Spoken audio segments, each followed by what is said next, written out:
We're doing everything we can to help Ukraine defend itself, and this is a war, quite frankly, that should never have been started in the first place. So, of course, we want it to end, and we want Ukraine's sovereignty, all of their sovereignty, their borders as it was before the end of February, to be respected.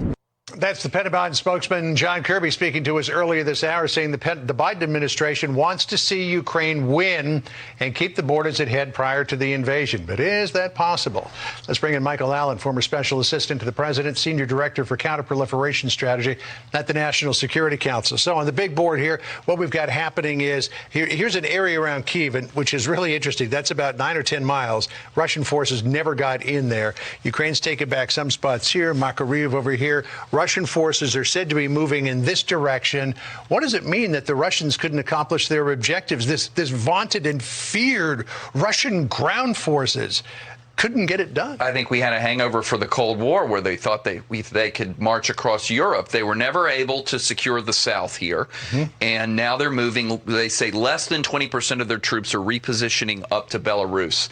I think that once you have some more repositioning from some of the other places over towards the east, you're going to have what the Pentagon is now calling a reprioritization of the Donbass region. And let's take a look at that. Let me bring that up for you so we can have a look. So this is the Donbass region in here.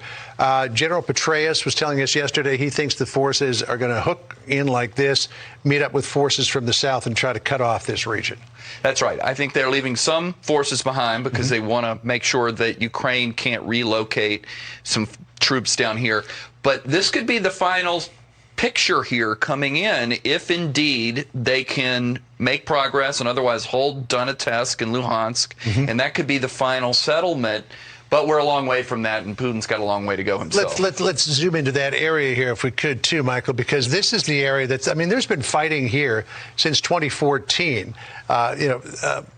Russia took Crimea, came across the Kursk Strait here and went into Crimea. But then the separatists have been fighting here in the Donbass region as well. So if the Russian forces can come in here and cut off the Ukrainian military, if they can hang on to Mariupol and get this land bridge here to Crimea, if you're Vladimir Zelensky and you're trying to cut a peace deal with Russia and Russia says, by the way, all of this now belongs to Russia, what do you say? No, and fight a decades-long war until Putin's finally gone? He's really got to play it carefully. Of course, he is enormously popular as of now, but he's going to have to see where the population is in a month or so if indeed this plays out. Do they want to continue fighting because they have momentum, or are they exhausted and they say, listen, I think this is a good way to end this. We've basically won the war. We've kept the rest of our country intact, and let's try and get a ceasefire. You know, at some point, there may be somebody who's in charge of Russia other than Vladimir Putin who may say, look, this play for these major parts of Ukraine was a really bad idea. Let's pull our forces back from there. But then you've still got this problem here because this is mostly a Russian-speaking area of Ukraine. It's probably to a large degree more Russian than it is Ukrainian.